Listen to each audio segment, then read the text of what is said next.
স্বরূপ গুরু সাক্ষাৎ পরব্রহ্ম তস্मै শ্রী গুরবে নমঃ।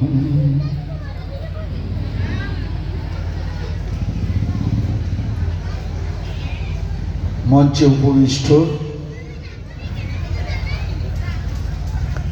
আমাদের শেখর স্যার, উমাদি, শিশির মহারাজ, উপস্থিত ভাই বোনেরা,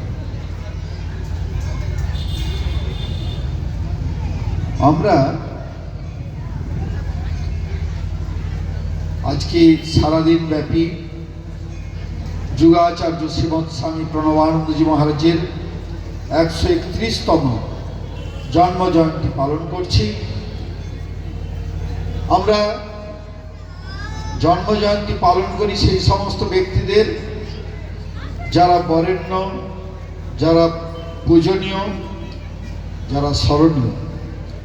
আমরা সেই সমস্ত ব্যক্তিদের আমরা জন্ম জয়ন্তী পালন করে থাকি যারা সমাজে কিছু করে গেছে, সমাজের জন্য যাদের তাদের অবদান আমরা ভুলতে পারি না, তাই তাদেরকে আমাদের জীবনের আদর্শ বা ধ্রুবতারা বলে মনে করি। এইরকম অনেক মহাপুরুষ আমার এই ভারতবর্ষে জন্মগ্রহণ করেছেন, তার মধ্যে অন্যতম আচার্য স্বামী প্রণবানন্দজি মহারাজ। স্বামী প্রণবানন্দজি মহারাজ আমরা দেখেছি যে তিনি এমন একজন মহামানব, যিনি মানুষের কল্যাণের জন্য, সমাজের কল্যাণের জন্য, জাতির কল্যাণের জন্য, রাষ্ট্রের কল্যাণের জন্য প্রতিনিয়ত কাজ করে গেছেন। তার স্বল্প দীর্ঘ জীবন, মাত্র 44 বৎসর 10 মাস তিনি পৃথিবীতে ছিলেন। তার মধ্যে 20 বছর তিনি সাধন ভজনে অতিবাহিত করেছেন, সমাজ সেবায় অতিবাহিত করেছেন। তারপর তিনি ভারত সেবাশ্রম সংঘ রচনা করেছেন এবং এই ভারত সেবাশ্রম সংঘ রচনা করার মধ্য দিয়ে তার যে চিন্তা ভাবনা তা পরিলক্ষিত হয়েছে। ভারত কথার অর্থ হচ্ছে ভারত আর জ্যোতি, যিনি জ্যোতি সাধনা যারা রত তারাই ভারতীয়।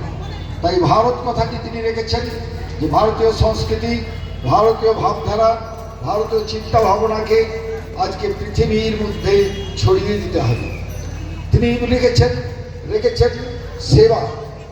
সেবা অর্থাৎ আমরা বলেছি যে সেবাই মানুষকে মনুষ্যত্ব প্রদানকারী। গুরুজি মহারাজ বলেছেন সিদ্ধার্থ সর্দার, যে সকলের সেবা করতে প্রস্তুত সেই একমাত্র প্রকৃত সেবার অধিকারী। স্বামী প্রণবানন্দজি মহারাজ বলছেন প্রত্যেকটি মানুষকে একটি সেবার যে মানসিকতা তা গড়ে তুলতে হবে। আমরা সনাতন হিন্দু ধর্মের মানুষ, আমরা জানি আশ্রম কাকে বলে, যেখানে সন্ন্যাসী ব্রহ্মচারীরা থাকেন, গৃহ পরিবার পরিজন পরিত্যাগ করে দেশ জাতি সমাজের কল্যাণ সাধনের সাথে সাথে আত্মমুক্তির জন্য সচেষ্ট থাকেন। সেই সমস্ত সন্ন্যাসী কুল বা ব্রহ্মচারী কুল আশ্রমে, আশ্রম কথার অর্থাৎ শ্রমপূর্বক যারা সেখানে থাকেন, কাজ করেন, বিশ্রাম নয় শ্রম করতে পরিশ্রম করে যারা থাকেন তারাই হচ্ছেন আশ্রমিক। এখানে সেই আশ্রম কথাটি তিনি যুক্ত করেছেন এবং সংঘ কথাটি বলেছেন। সংঘ অর্থাৎ মিলিত শক্তি। আমরা জানি যে আমাদের যে ক্ষুদ্র ক্ষুদ্র শক্তিগুলিকে যদি একত্রিত করি এক মহতী শক্তির সৃষ্টি হয়। স্বামী প্রণবানন্দজি মহারাজ বলছেন বুদ্ধদেব সংঘ তৈরি করেছিলেন, তারপর কেউ সংঘের কথা চিন্তা করেননি। আমি যে সংঘ তৈরি করছি তা হবে দ্বিতীয় বুদ্ধের সংঘ। বললেন বুদ্ধদেব সংঘ তৈরি করে বলেছিলেন আমার সংঘ থাকবে 2000 বছর, কিন্তু আমি যে সংঘ প্রতিষ্ঠা করছি এই সংঘ থাকবে 4000 বছর। এমন একদিন পৃথিবীতে আসবে যখন পৃথিবীর মানুষ এই সংঘের চিন্তা ভাবনা করতে করতে শয্যা গ্রহণ করবে, চিন্তা করতে করতে শয্যা ত্যাগ করবে। স্বামী প্রণবানন্দজি মহারাজ এই ভারত সেবাশ্রম সংঘ তৈরি করেছেন। তিনি ভারত সেবাশ্রম সংঘ করে তিনি কি করেছেন? তীর্থ সংস্কার করেছেন।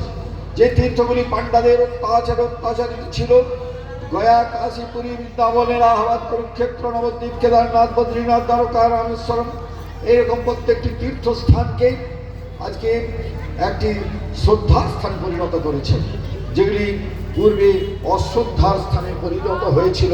যখন তীর্থযাত্রীরা যেতেন তারা অশ্রদ্ধানে ফিরে আসতেন। আজকে স্বামী প্রণবানন্দজি মহারাজের প্রচেষ্টায় এই তীর্থগুলি সংস্কার করা হয়েছে। আজকে আপনারা তাই নির্ভয়ে ভারত সেবাশ্রম সঙ্গের যে কোনো আশ্রয়স্থলে যাত্রী নিবাসে আপনারা আশ্রয় লাভ করে তীর্থ কার্য সমাপন করতে পারেন। স্বামী প্রণবানন্দজি মহারাজ এর সাথে সাথে তিনি কি করেছেন, তিনি হিন্দু মিলন মন্দির তৈরি করেছেন। হিন্দু মিলন মন্দির একটি সেন্টেন্স, হিন্দু মিলন মন্দির, তার সাথে সাথে তার কর্মটি কি তা এখানে আমরা পরিষ্কার বুঝতে পারি।